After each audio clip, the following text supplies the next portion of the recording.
It is the early morning of Thursday, October 19th in the year 2017. It is 6:45 a.m.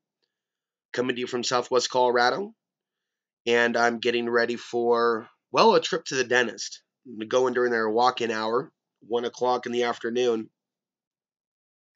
I am really glad to have a ride. I did have someone did offer to repair the starter, who had the appropriate tools, and it seems that the person did forget.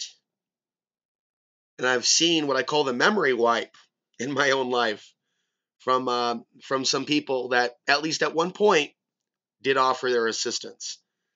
I've seen a lot of things in my own life and the world the last few months. This is absolutely the most important time individually to wake up to what we need to unplug from in this matrix. That would be in our own personal lives. That would be in the world. Life is more than money.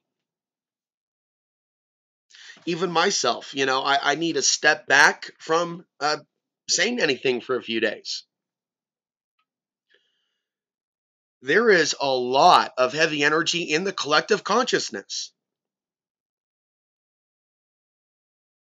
There's a lot of heavy energy in the collective. And we can all be impacted by what's in the collective consciousness based on what we watch. We can be in the middle of nowhere. I've demonstrated that. And be very affected by the emotions of others. Our own emotions can be very much activated, and we can go through our own virtual reality. Simulation. And there's a lot of people out there that think that they've woken up, but they could be living in a artificial reality.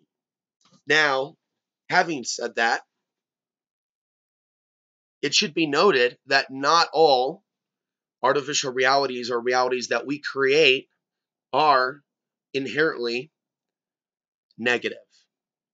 For me as a human to spearhead a new activity, for example, to go off the grid earlier than the average retirement age with the sole intention of expanding what it is that I do, which is hard to put into a box, but continuing outside the box, if you will. Continue my video series, my dialogue, my commentary.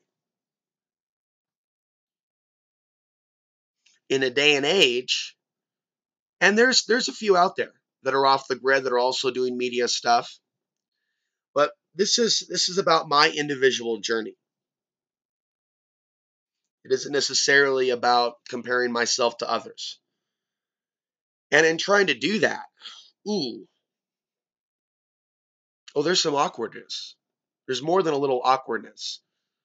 And as a YouTuber, right, we do tend to compare ourselves, numbers, a sense of value based on artificial numbers, based on artificial value systems, based on these artificial status symbols, if you will, that do exist in the online world.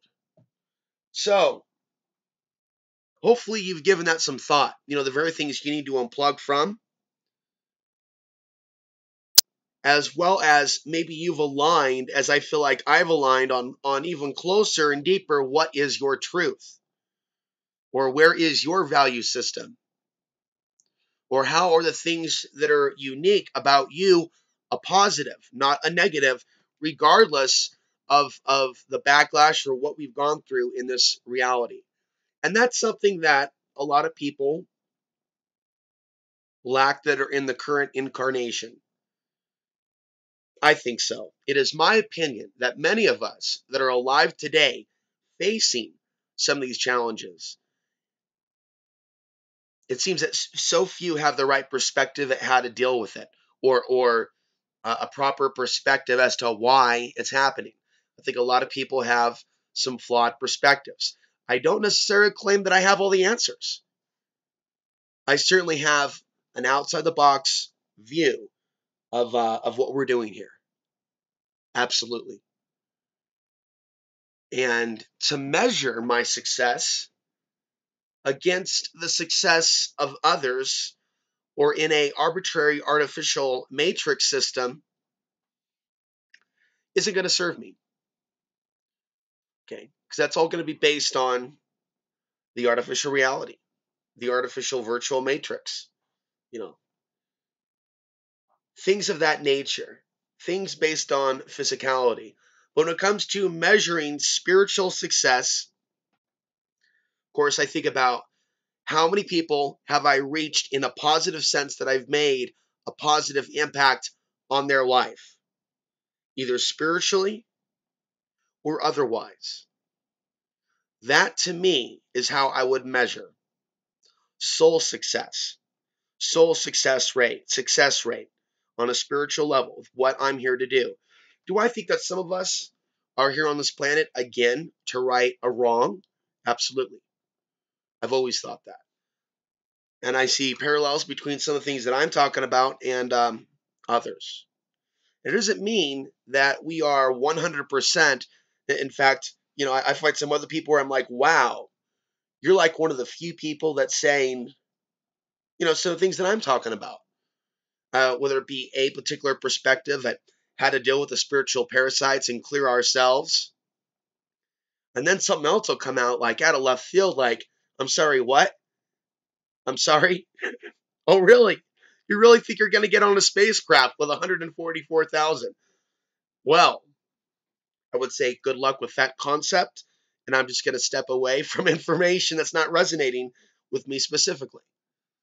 But do I feel that there are, as I've mentioned recently and before, and it should be mentioned again, that there are souls seemingly from different places, from different levels, some coming up from literally a hell dimension or domain, and others that seem to be cast down, tied in with a collective, maybe a soul that is fractured, that is trying to climb back up where it belongs, above or beyond this fallen reality.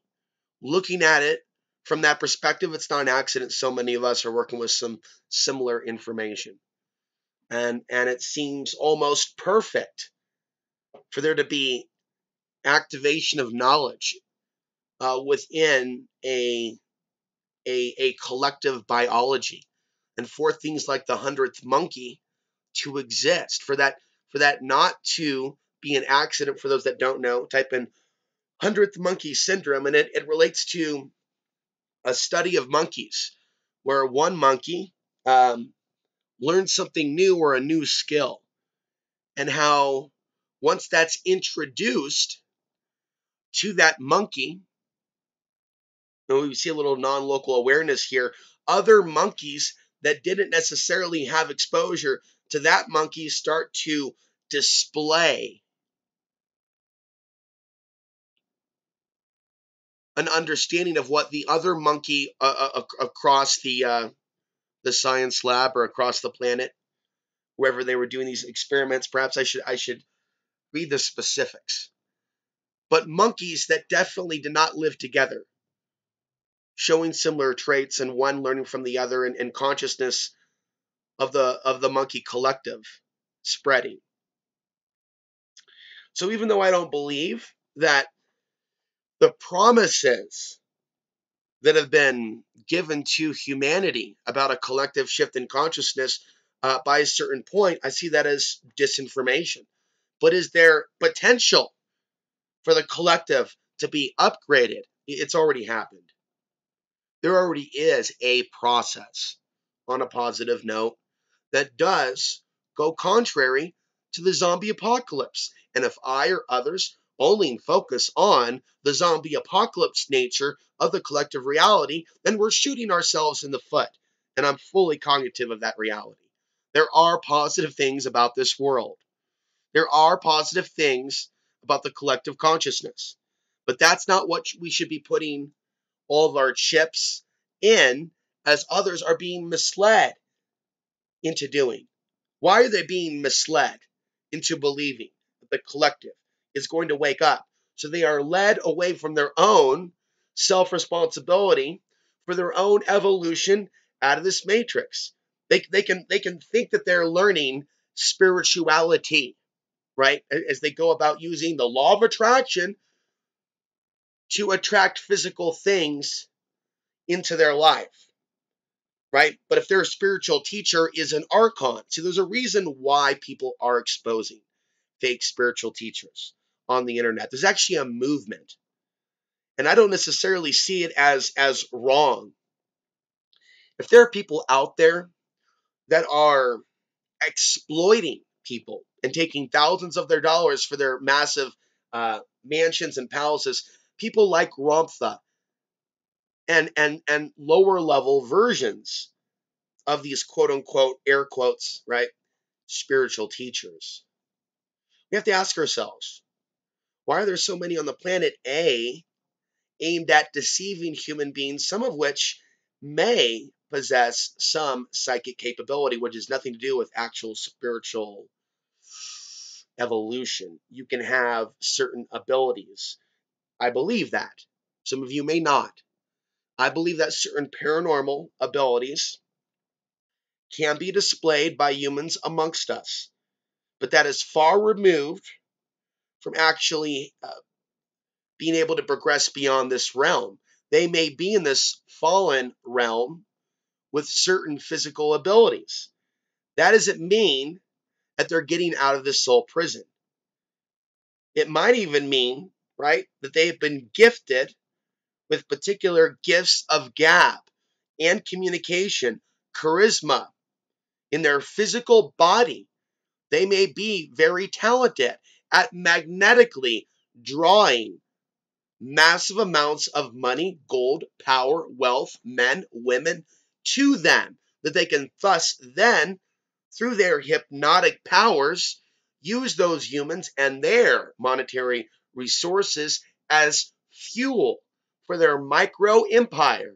And in their micro empire, there is no need to conquer the world, but play out their role in their empire, which is mirroring what others are doing with their micro empires. So yes, you have the physical empires with the physical armies